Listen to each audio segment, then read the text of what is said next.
हम डिस्कस कर रहे थे एग्जांपल्स ऑफ फ्लो चार्ट। आज हमने डिस्कस करनी है इसकी एग्जांपल नंबर 8।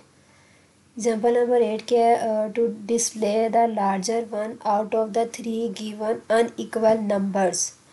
आपने क्या करना, आपके पास 3 नंबर दिए जाएंगे जो कि इक्वल एक जैसे नहीं होंगे, ठीक है, इक्वल नहीं होंगे वो कभी भी। और आपने बताना है उन 3 नंबर में से लार्जर नंबर कौन सा है, वो आपने स्क्रीन पे डिस्प्ले करवाना है। ठीक है, तीनों में से कोई एक लार्ज होगा, आपने उसको डिस्प्ले करवाना है। ऐसा कभी नहीं होगा कि दो सेम हो, दो सेम कभी भी नहीं होंगे। सबसे पहले वो स्टार्ट है, स्टार्ट करेंगे। अब हमने इनपुट 3 नंबर देने हैं, ठीक है। तो यहाँ पे इनपुट लिया उसने N0, N1, N2। एक नंबर ये है, एक नंबर ये और तीसरा नंबर ये। उसके बाद क्या किया है, हमने एक लिया है लार्ज के नाम से, हमने एक लार्ज लिया है। उसमें हमने कह दिया कि जो N0 है वो N0 की जो वैल्यू है वो लार्ज में जाके सेव हो जाएगी। ठीक है, N0 में जो भी वैल्यू होगी वो आपकी लार्ज में चली जाएगी। ठीक है, उसके बाद हमने इज़ यूज़ किया गया डिसीजन मेकिंग। ठीक है, हमने बताना है कि बड़ा कौन सा है। तो अब यहाँ पे क्या कंडीशन लगाई है कि N1 is greater than large. अब यहाँ पे वो चेक करेगा कि जो लार्ज में वैल्यू है, लार्ज वाली वैल्यू छोटी है और N1 वाली वैल्यू क्या बड़ी है। अगर N1 वाली वैल्यू बड़ी होगी तो येस वाली चलेगा, अगर N1 वाली वैल्यू बड़ी नहीं होगी तो कंडीशन फॉल्स हो जाएगी, तो ये नो वाली चलेगी। ठीक है, अगर N1 वाली वैल्यू सही होती है कि हम ये कह देते हैं कि N1 वाली वैल्यू जो है वो इस लार्ज वाली वैल्यू, इस लार्ज में जो N0 की वैल्यू वही पड़ी हुई है ना, क्या वो उससे बड़ी है। अगर बड़ी है तो येस पे आएगा और वो क्या करेगा कि N1 की जो वैल्यू है वो लार्ज में डाल देगा। जो पहले N0 वाली वैल्यू हो जाएगी वो रिमूव हो जाएगी और जो यहाँ पे N वाली जो वैल्यू आएगी ना वो लार्ज में चली जाएगी। ठीक है, अगर नहीं होता ऐसा तो वो नो पे जाएगा और नीचे आएगा यहाँ पे, यानी कि ये वाली चीज़ नहीं चलेगी, वो सीधा यहाँ आएगा या एरो यहाँ पे आ रहा है तो ये मतलब कि नीचे आएगा। अब वो चेक करेगा N2, पहले लार्ज वाली को N1 से कंपेयर कर लिया, अब वो कंपेयर करेगा N2 को लार्ज से। अब वो चेक करेगा क्या N2 is greater than large, यानी कि इस टाइम जो लार्ज में वैल्यू पड़ी हुई है क्या वो N2 से छोटी है, यानी N2 बड़ा है और लार्ज वाली वैल्यू छोटी है। अगर तो N2 वाली वैल्यू बड़ी हुई तो यस पे जाएगा और क्या करेगा कि N2 वाली जो वैल्यू है वो लार्ज में डाल देगा और लार्ज में जो पहले वाली वैल्यू थी वो ख़त्म हो जाएगी। ठीक है, और अगर लार्ज वाली वैल्यू N2 से बड़ी नहीं है तो वो नो पे आएगा और वो जो लार्ज में जो भी वैल्यू पड़ी होगी उसको प्रिंट करवा देगा। ठीक है, प्रिंट लार्ज। जब येस होगा तब भी प्रिंट लार्ज होगा, जब नो होगा तब भी प्रिंट लार्ज होगा और फिर एंड हो जाएगा। अब इसको अगर आपने ठीक से समझना है तो उसके लिए आपने क्या करना है, आपने N0, N1, N2 इन तीनों में कोई ना कोई वैल्यू आपने रख लेनी है। 3 वैल्यूज़ रखनी है। N0 में कोई वैल्यू दे देनी है, N1 को खुद से कोई वैल्यू देनी है और N3 को खुद से कोई वैल्यू देनी है। फिर जहाँ जहाँ पे N0 है वहाँ पे वो वैल्यू लिख देनी है जो आपने यहाँ दी होगी, और जहाँ जहाँ पे N1 है वो वाली वैल्यू लिख देनी है जो आपने यहाँ दी होगी। इसी तरह N2 पे वाली वैल्यू लिख दी जो आपने यहाँ पे दी होगी। ठीक है, ये करके आप जब आप ये करोगे ना सारा प्रोसेस तो आपको ऑटोमेटिकली जो चीज़ जो प्रिंट हो रही होगी ना वो लार्ज वैल्यू ही होगी। ठीक है, ये आपने करके देखना खुद से। उसके बाद एक और फ्लो चार्ट है, या तो आप ये वाला कर लो, अगर आपको ये नहीं आ रहा तो एक और फ्लो चार्ट है यहाँ पे।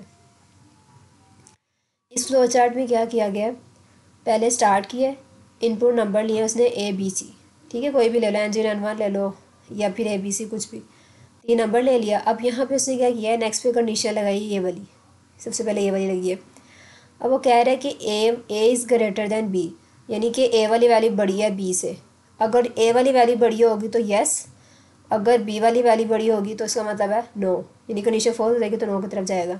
अगर A वाली वैल्यू बड़ी है तो वो यस पे जाएगा। अब वो चेक करेगा क्या A C से बड़ा है, यानी कि उसने पहले चेक किया क्या A B से बड़ा है तो सही हो गया।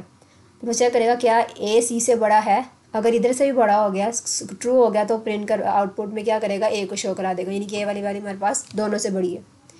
लेकिन अगर A वाली वैल्यू C से नहीं बड़ी तो वो क्या करेगा, नो पे जाएगा और C वाली वैल्यू को आउटपुट करवा देगा इसकी। और ये ना इधर सिंबल गलत बना हुआ है, ये सिंबल आपने ये वाला बनाना है, जो पैरेललोग्राम है ना ये वाला सिंबल भी यहीं बनेगा। ठीक है, ये मिस्टेक है क्योंकि ये प्रोसेसिंग है, लेकिन हम प्रोसेसिंग तो नहीं ना कर रहे। ये देखो आउटपुट है, आउटपुट में हम क्या करते हो, पैरेललोग्राम का सिंबल यूज़ करते हो। ठीक है, तो ऑटोमेटिकली नो में क्या करेगा, वो C को आउटपुट दे देगा, यानी कि C बड़ा इसका मतलब है। अब आ जाओ नो वाली पे, कि अगर ए नहीं बढ़ा B से तो कंडीशन फॉल्स होगी, तो इसका मतलब अगर A नहीं बढ़ा तो B बड़ा होगा। अब यहाँ वो चेक करेगा क्या B C से बड़ा है। ठीक है, अगर बी सी से बड़ा है तो इसका मतलब है कि बी ए से भी बड़ा था, तो बी सी से भी बड़ा है, तो क्या आउटपुट शो करवा देगा कि बी बड़ा है। ठीक है, आउटपुट में बी शो करवा देगा। लेकिन अगर बी सी से नहीं बढ़ा तो वो 9 पे जाके सी को शो करवा देगा। यानी कि इसका मतलब ये होगा कि अगर बी ए से बड़ा है तो बी जब सी से कंपेयर हुआ तो वो सी से तो बड़ा था ही नहीं, तो यानी कि सी की वैल्यू ए और बी दोनों से बड़ी है, तो वो 9 में जाके क्या करेगा, आउटपुट में सी को शो करवा देगा। फिर इस तरह से एंड हो जाएगा।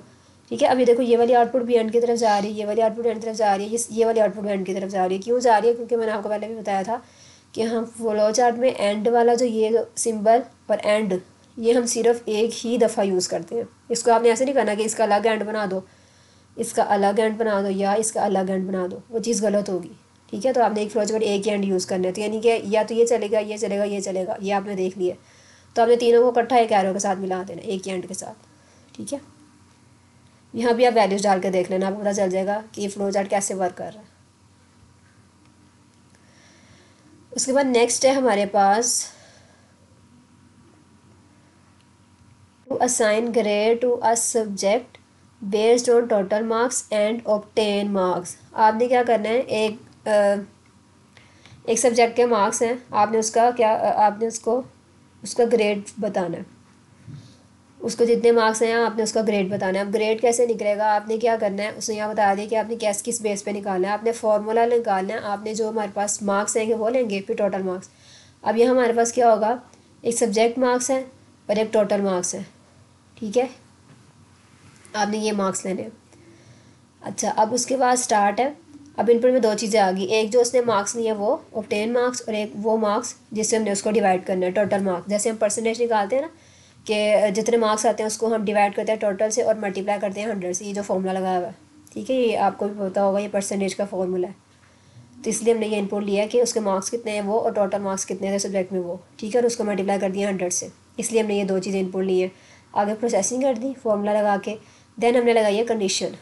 अच्छा, अब हमने चेक करना है, अब हमें परसेंटेज का भी पता होता है कि ए प्लस कहाँ आता है, ए कहाँ आता है, बी कहाँ आता है।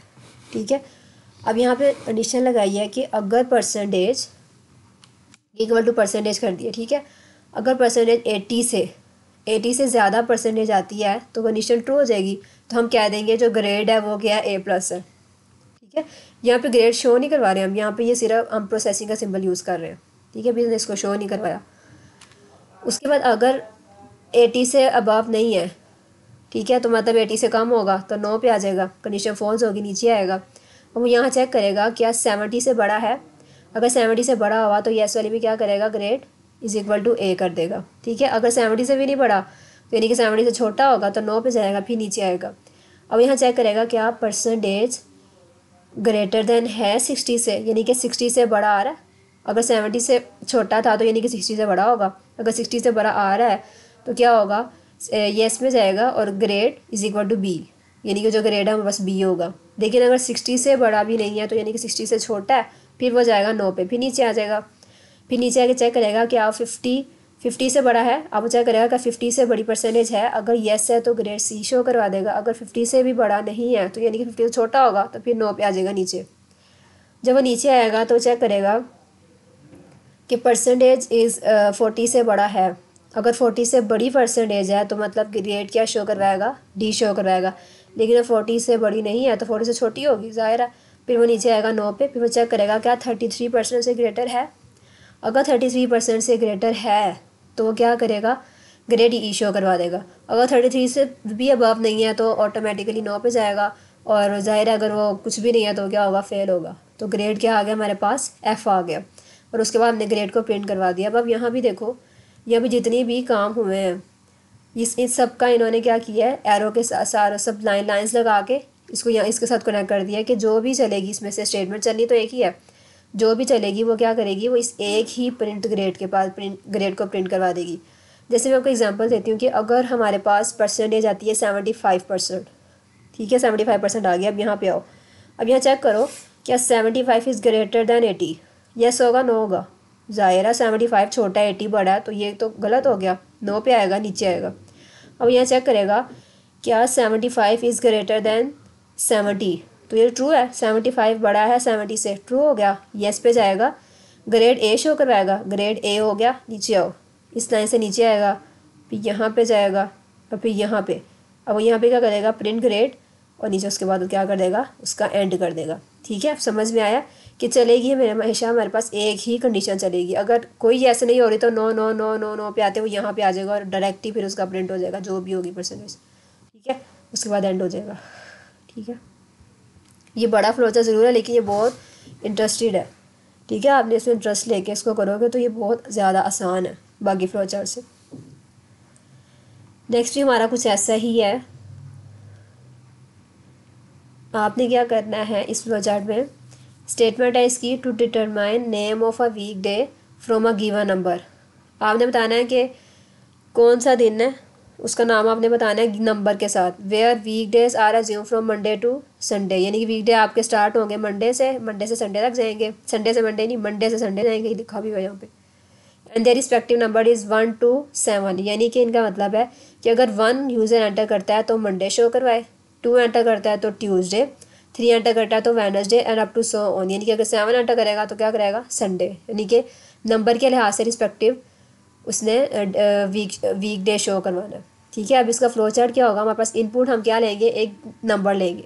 ठीक है, इनपुट नंबर बस आ गया, हमने डे ले लिया कि वो कौन सा डे शो करवाना चाह रहा है, डे ले लिया, कोई भी डे लिए लिया हमने यहाँ पे। अब यहाँ पे कंडीशन लगा रहे हैं कि अगर डे 1 है, अगर यूज़र ने 1 एंटर किया हुआ है तो उसका मतलब है डे 1 है।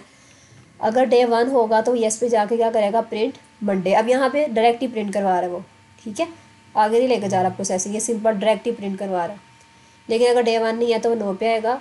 डे इज़ 2, अगर डे 2 है तो 2 पे क्या शो कराएगा, प्रिंट ट्यूसडे। अगर 2 भी नहीं है तो क्या करेगा, नो, फिर नीचे आएगा। अगर 2 भी नहीं है डे तो इसका मतलब है डे 3 होगा, 3 पे जाके वो यस पे जाएगा तो प्रिंट वेडनेसडे। अगर डे 3 नहीं है फिर नो पे नीचे आ जाओ। डे इज़ 4, अगर डे 4 है तो प्रिंट थर्सडे। अगर डे 4 नहीं है तो प्रिंट नो पे जाएगा, फिर आएगा डे इज़ 5, प्रिंट फ्राइडे। अगर ये भी नहीं है यानी 5 भी नहीं है तो नो पे जाएगा। डे इज़ 6, अगर येस होगा तो सैटरडे। अगर नो होगा, डे 6 नहीं है तो डे 7 होगा। तो अगर 7 है तो क्या करेगा, प्रिंट संडे। अदरवाइज़ वो नो पे जाके एंड कर देगा। यानी कि अगर यूज़र ने 8 डाल दिए तो 8 तो कहीं भी नहीं आ रहा तो डायरेक्ट एंड कर देगा, कुछ भी शो नहीं करवाएगा। ठीक है, अब यहाँ पे अगर आप डे कोई भी ले लो, अगर मैं डे लेती हूँ 3, अब यहाँ पे आओ, डे इज़ 1 ट्रू, फॉल्स हो गया। डे इज़ 2 नहीं मैच हुआ, नीचे आओ, डे इज़ 3 मैच हो गया, 3 है, 3 यस जाएगा वेडनेसडे पे, फिर नीचे आएगा इसी लाइन से, यहाँ से यहाँ जाएगा और डायरेक्ट एंड कर देगा। ठीक है, समझ आई। इस तरह से फ्लो चार्ट को समझने के लिए आप खुद से कोई ना कोई इसमें जो आप इनपुट ले रहे होते हैं ना उसमें वो नंबर डाला करो। उसमें नंबर डाल के फिर नेक्स्ट फ्लो चार्ट में वो जो वेरिएबल जहाँ जहाँ यूज़ हो रही है ना, वो डे जहाँ जहाँ यूज़ हो रहा है, यानी कि जो वैल्यू जहाँ जहाँ यूज़ हो रही है वहाँ वैल्यू डाल के उसको चला के देखो, आपको बहुत अच्छी समझ आएगी फ्लो चार्ट की। Thank you.